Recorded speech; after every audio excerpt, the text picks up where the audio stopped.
So it appears that people are surprised that EVs, like Teslas, are shit in cold weather.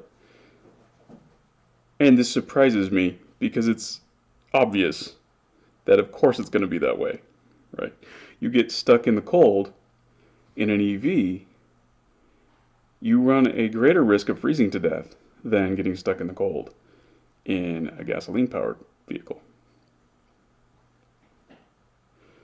The basic reason for this is that the EV carries less energy on board, right? So an electric motor is more efficient at converting that energy into motion than an internal combustion engine. This is true. But when we're looking at EVs that have comparable range to a petrol car, a gasoline car, or a diesel car, what that means is there is more energy on board in the diesel or gasoline vehicle than there is on the electric vehicle, right? Because the electric vehicle is going to convert with very high efficiency most of that energy into motion, and the uh, petroleum fuel vehicle, the fossil fuel vehicle, I'm not convinced they're fossil fuels. Anyway, gasoline and diesel, those guys are going to produce a shit ton of heat and convert maybe a quarter or a third of the energy into motion. Okay?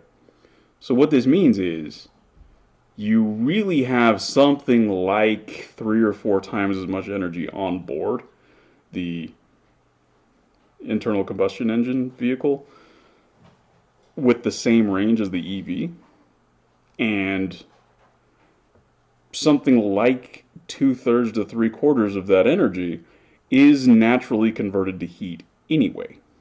So if you're in a cold environment and you need heat, there's simply more power available to produce heat. And the way that the system operates, you're going to have more heat available to tap into naturally on an internal combustion engine vehicle than in an EV. What if if you're trying to run the heaters and whatever in an EV, what you're doing is you're sapping the potential to move much more directly than you are with an ICE vehicle. Right? Even idling. So yeah, you're using some gasoline just to keep the engine running, but mostly what you're doing is keeping the engine warm. Yeah, you're going to run out of fuel eventually, but a lot more of that energy is being converted into heat. I don't know.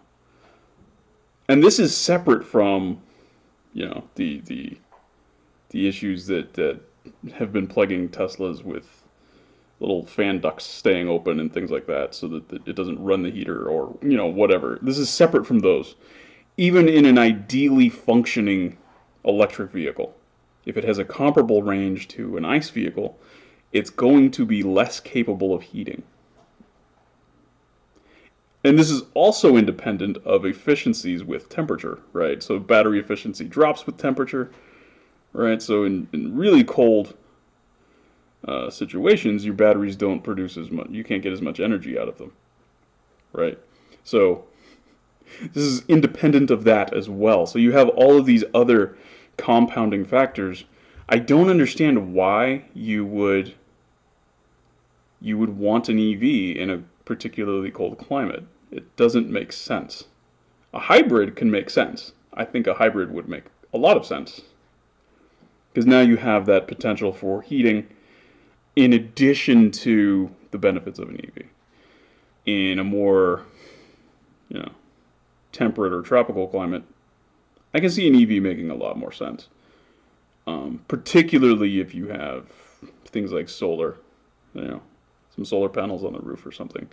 Not necessarily, you're not running off of that, but if you park the car for a few hours and you're nowhere near a charging station, like, it's probably not going to top you up, but it's going to give you a little bit more than what you would have had. It makes things a little more practical. But again, it's not going to work terribly well in places like Canada. You don't really have enough sunlight for that. But, in Arizona, I feel like it's stupid to even on a nice car not have a solar panel to just keep the battery charged up. Especially here in Tucson. Because the weather eats batteries here. Yeah, I don't understand what it is, but yeah, you get a 3-year warranty on a battery, and it'll make it 2 years and 11 months. So you will get to use the warranty on a battery because the weather just eats batteries here. For whatever reason, they like to drain. But if you put a little solar panel on there, and it's parked out in the sun just a little bit, keep that topped off, little trickle charge here and there. I think that would really help that. But we're idiots, and that's not how we do things, so whatever. But yeah, no, I haven't seen anybody mention that specifically. It's not like I go out looking for all of this. I don't care that much, but I haven't seen that addressed. That, part of the reason that an EV is shit in cold weather is simply because there's less energy on board. You cannot, there's less available energy total on board. So you're not able to have the range and heating capability that you have in an ICE vehicle.